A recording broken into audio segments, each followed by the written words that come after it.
Welcome to Goldfish on Games and Cover Disc Face-Off XL, where of June of 1996, we are entering the final months of a few of the major magazines, and they have started to get a little desperate, and they've put full games on the covers. And those magazines are Amiga Format, Amiga Action, See You Amiga, the One For Amiga, and Amiga Power. Fight! Let's start with the One For Amiga, as this is its final ever issue, and it had just a single disc with a demo. And that, for all things, was an expansion pack for Timekeepers. Thankfully, you don't need the full game to be able to play the demo, and what we get is 3 levels from the expansion. For those who don't know and haven't watched my review, this is sort of a top-down Lemmings style game, where you have to guide the Timekeepers from their starting point to the exit, all while dealing with traps, obstacles, and nasties. And this is done by placing icons on the ground to direct and guide them, as you don't have direct control over the little troopers. It's simple to control, but the puzzles get very complex, as you'll have to deal with multiple keepers at once, and right at the start you can lose some of them if you're not paying attention. And as you can imagine, being an expansion pack for a game, this isn't going to be the easiest levels you've ever played. But I am a big fan of this game. Now, this was the end of the shambling corpse that was the One, as it had died, but then brought back to life as the Maverick Edition, which also started with a demo for Timekeepers. So I'm guessing it's fitting that the Maverick one ended with a demo for the expansion. Now, this had been a break from what they'd been mostly doing, which had been putting full versions of some of the worst Amiga games around on the cover. So it is interesting to see them end with a demo.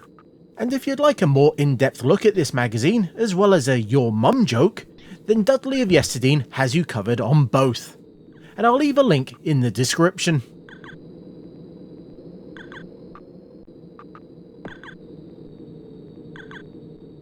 Amiga Format spins in next, and after something ending, this is actually a beginning, as this is the first CD-ROM cover for the magazine. So we have lots of things to look at, so we better get started. Now, this is a CD meant for the Amiga computers rather than the CD32. Now, they did provide a fancy looking menu that seems to break once you select a category. This might be a conflict between it and Kickstart 3.2, as I'm running this on my A4000, but for now, I'm just going to go through the directory contents instead. The range of software on offer here is huge, so we're not going to be able to look at all of it.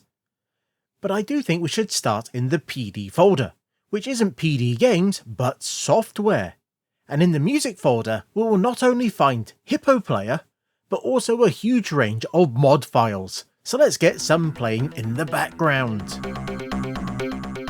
as we then check out software like Chaos Pro, that will generate fractal images for you.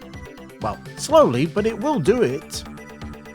Or how about Bed, Black's editor?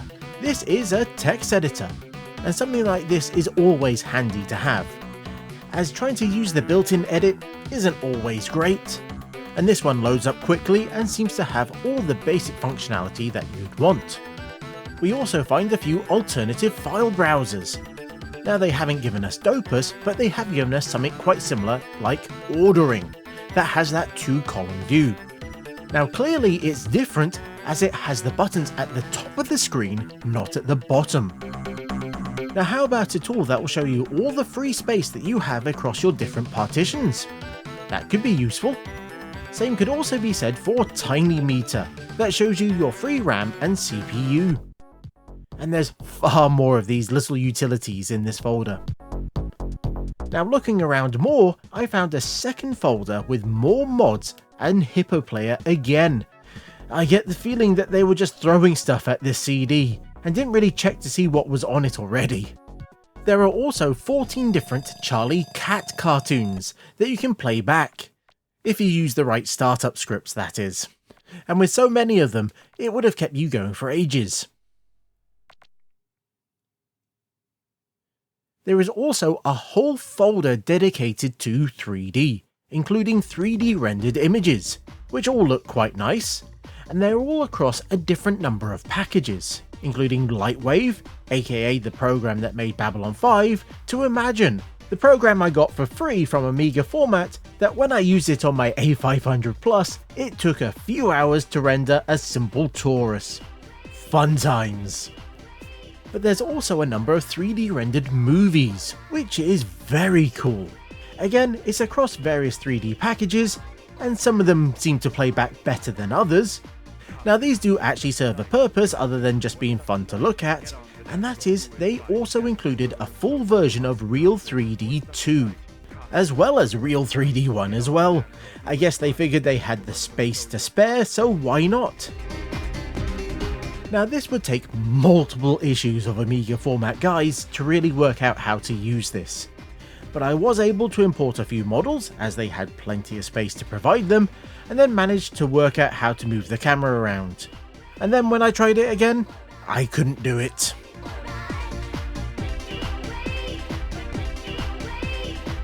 But even with all this space, it turned out they didn't have any commercial games to put on it, so we got no full game from Format. Instead, there is 10-ish PD games. So again, I'll pick a good cross selection, and we'll start with Zombie Apocalypse 2. Yeah, that gory 18 rated Blitz Basics demo is back, with more blood and guts than ever before. And would you believe it? But they also put a full copy of Blitz Basics 2 on the CD, so you can even check out the source code to this one and mess around with it.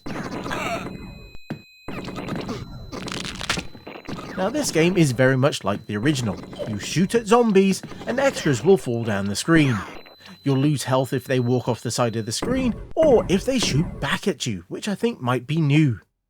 Now the gameplay might be as thin as the skin of a Facebook moderator, but unlike them, this looks nice and is actually enjoyable to have around.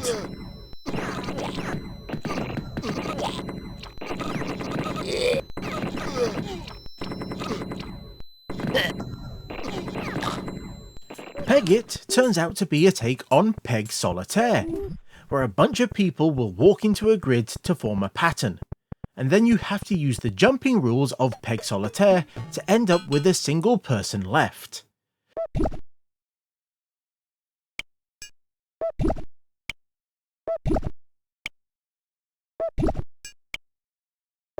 Now it starts off simple enough, but then it adds all sorts of extras as you go, like trampolines. That might make them continue in their current direction, or possibly redirect them if there's an arrow on them. Now each level is designed to be solved in a specific way, as you have a very limited number of jumps. They've also given you a limited amount of time, which feels completely pointless as you have unlimited lives. Now I've never been particularly great at this type of puzzle game, but I like the idea of taking an existing title and then throwing your own twist on it, and I think it looks quite good as well. The art style really does suit it, even if they have made one of the slowest menus I've ever seen. Now amazingly, this actually got a port to Windows almost 11 years after the Amiga release.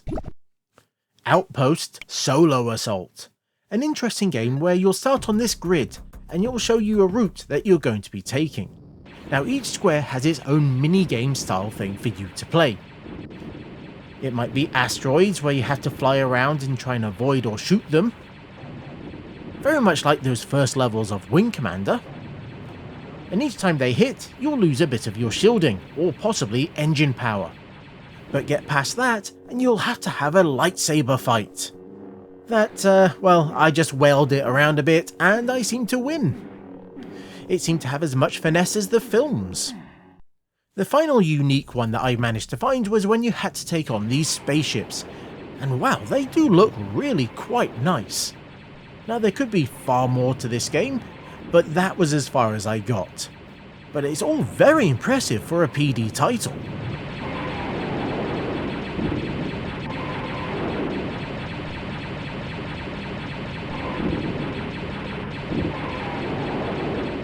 The Shepherd, a very professional looking game here, I've seen published titles that didn't put this much effort into their title screens. But it's also one that you're gonna have to read the manual, as I just booted this up and it became apparent that I had no idea what was going on in this very populous looking title. But it seems the goal is to place animals and have them multiply by eating food. But you'll have to indirectly control them to go to the best places, as well as having to plant new things for them to eat as well. It's a bit of a cross between a god game and a farming sim, and it's all presented in this very interesting 3D style. We control the red team, and the Amiga the blue, and we can cast spells that will use up our energy, but we'll get more from our animals. And the larger the animal, the more energy it will produce, but the more it will eat. And if you happen to have two of the same animal, then they will create more of themselves. Now, I've not worked out how to finish a level, I'm going to have to read more of the manual for that one, but it is one of those fun, relaxing games that you can just take at your own pace. At least in these early levels. I have no idea what it's like later on.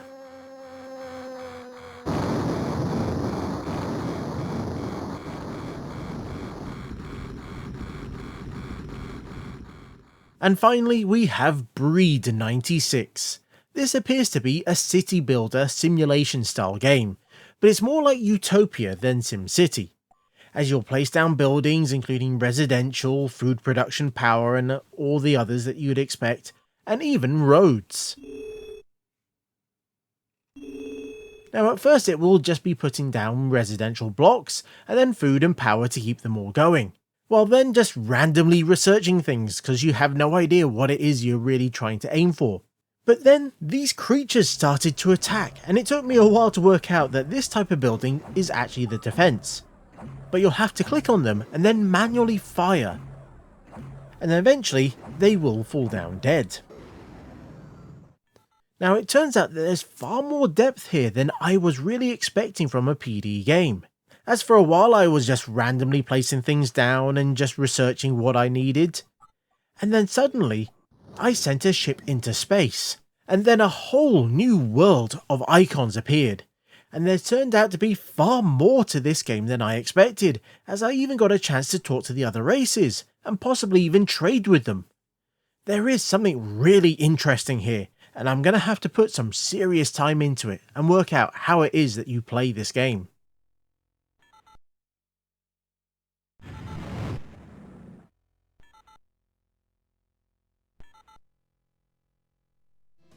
Amiga Power comes racing round the bend next with their single disc containing a full game, and that was for F1 World Championship Edition, a game by Peakstar that was initially released the year before in 1995. Now, this amazingly has the actual F1 license, as well as having a decent number of game options, as we can play a whole championship or just pick some random events. Now, after picking your team and your driver, we are off to the races. And it turns out this is a very fast game, even if it is one that uses up to accelerate on the joystick. I much prefer holding down the fire button. But I have to say, I am quite impressed, as even though at first it looks like your typical 2D road drawing engine such as Lotus, but they've added 3D elements on top of it. These are mostly things that go around the side of the track, but due to it not being full 3D, the whole thing moves very nicely. And it is interesting reading the reviews for this game, as particularly Amiga Power gave it 67%, and they noted that it looked nice and ran really well, but they marked it down heavily for not having any save or password option while you play in that championship mode, as it spoils the fun of having multiple races and even seasons, as it means that when you have to stop or possibly get a little bored, then it's all lost. And it really dampens any enthusiasm you might have to play a particularly long season. Although they did mention that the developers had heard these complaints and would be implementing a save feature for a later edition. But if that ever did come out, then it didn't make it into this version that they gave away for free.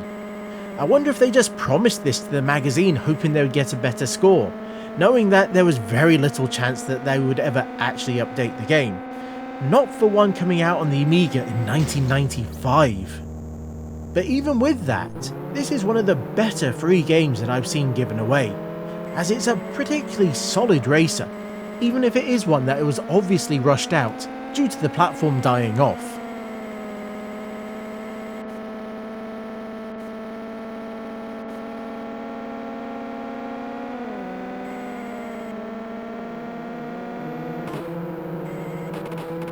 CU Amiga continues on as always with 2 discs, with some software and a demo. And let's look at the software first, as we have Lottery Syndicate, a program that lets you track your lottery tickets, as the UK's National Lottery was a few years old by this point. And why just look at those slips of paper when you could type them all into your computer, and then later on type in the numbers to see if you won anything. I can't imagine any normal person having enough tickets that they need to automate this, but then at the time people were joining those big group buys, so maybe it was for them instead. Either way, it's a nicely enough presented program that really is just a simple database at its heart. Launchpad is a neat bit of cookieware, as in if you like it then you should send the developer cookies. The real ones, not the internet kind. And at its heart, it's basically a program that lets you add other programs and then launch them quickly from the small window that it has on the screen. But on top of that, you can also assign shortcut keys, so you can quickly launch your programs from anywhere. It's a neat idea, but I have to admit I'm more of a fan of the extending the Amiga tool menu instead, rather than having something on the screen all the time. And finally, we have a program demo for Termite, a terminal program for getting online, but it's been designed to work with just dial-up modems. So even with my A4000 having a network card, I couldn't really use this to connect to anything, as it wants you to fill out phone numbers and then configure serial ports to match your connected modem. And then it will try to dial that modem and connect to BBSs or other terminal-based systems around the world. This being a demo, it is limited to just 20 minutes of use at a time, but it does seem like a fine enough program and I can see it would have been useful at the time. But if it allowed for basic serial connections, or even using network cards, then it would have been far more useful, particularly now. But as it stands, it's really just a curio, and it's not something that I can really experience and show off properly anymore. The game demo is for Alien Breed 3D 2, The Killing Grounds. That takes quite a bit of work to get running as they split it across a couple of discs, and you have to follow the instructions in the magazine and not what's presented on screen. Now this is possibly one of the more advanced Amiga exclusive first-person shooters around, and as such it's really struggling on the base spec of an Amiga 1200 with 4MB of fast RAM. But then even Alien Breed 3D 1 struggled on an Amiga 1200 with 4MB of fast RAM. And this being far more like Quake than Doom, it can even make an A4000 groan. And I do mean like Quake, as we do have a full free mouse look. Though weirdly, in the demo at least, you can't use the keyboard and mouse at the same time. So as far as I can tell, you can't really shoot while using the mouse. But I did tweak the keyboard controls so it feels quite decent, and I had a lot of fun running around this very intricate map, as there's some very fancy lighting effects going on. Look at that real-time lighting. There are also these huge monsters that look to be 3D models. Even our gun looks like it's a model. Now this level seems to be quite large, but I can't say that I've seen all of it, as this is also extremely difficult. There's lots of monsters that will shoot some very devastating weapons at you, and all we have is this shotgun to take them on, and a very limited amount of ammo. So you're going to have to really run around to find more of it. And the health, well, is even more rare than the ammo. But there is a decent range of textures going on, particularly on the baddies, and it does look absolutely wonderful.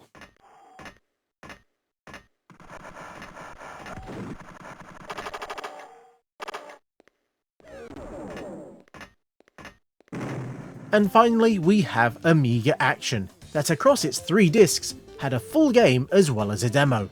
And let's jump into that full game first, if just so we can actually end this episode on a high note, as this game is Skinner and Baddiel's Fantasy Football League. And for those of you that are lucky enough not to know who Frank Skinner or David Baddiel are, well, they were a couple of football-obsessed comedians that at one point, 1996 if it wasn't obvious, became the faces and music of the game in the UK. So what better, cheaper, well-known names and faces for you to use on your football management game? But it does seem to be a very stripped down one, as you just have some money to buy players, and then you can go play some matches. The matches are played with you only be able to see this digital board, with you being told the major events as they happen, and I have to admit those animations are very nice and possibly the best bit of the game, but the rest of it does feel a little basic. It also turns out that this is the original version of the game, not the later updated version that had this current year's roster in it. But it looks like it's continuing the tradition of this channel with me and football games, as I'm not very good at it. Now possibly the best thing about this full game is that they actually provided you both discs for it. You didn't have to unpack it onto your own, which means you now had 2 discs that you could have used for something better.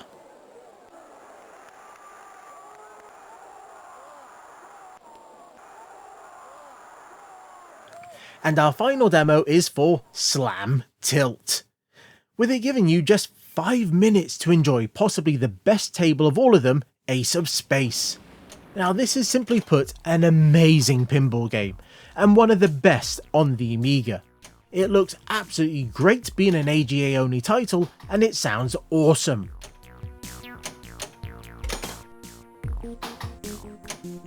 And guess what? It plays great as well. Now there's lots of games to play on this table, including some that play out in the dot matrix screen at the top. And that thing is very detailed, and interestingly, it looks different to the final game as well, so we get to see some of the little differences between it and the released version. There are also a number of games where you have to hit the lights in a particular order, all to get those extra points. But on top of all that, there's quite a few ways for you to get multi-ball, at which point the game switches to a high resolution mode so you can see more of the table at once. Now this would have totally sold me on this game if I had a chance to play it back then, but unfortunately I wouldn't have been able to play it as I only had my A500 Plus. But if I did have the 1200, I would have been putting 5 minutes at a time into this and really enjoying it. Though I will say, having it stop in the middle of a hot run, it's really annoying.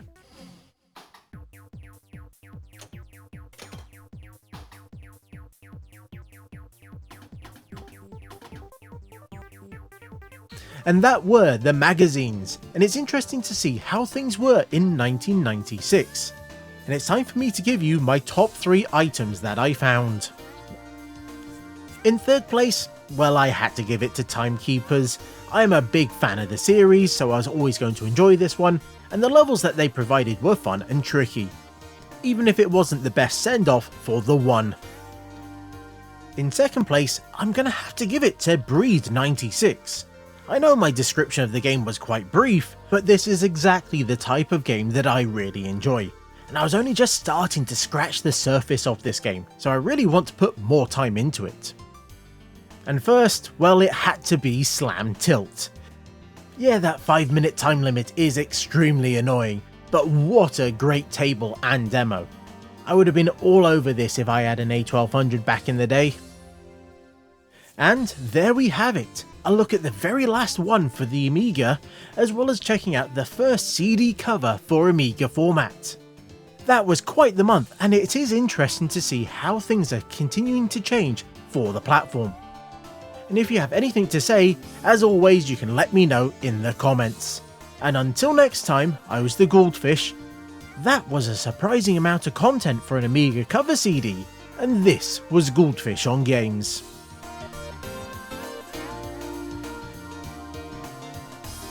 Thanks for watching and sticking around for this post-credit sequence. If you made it this far, then please consider liking and subscribing, as it will let you know when more content from me drops. Or you can check out videos on the screen right now. But either way, I hope to see you again soon.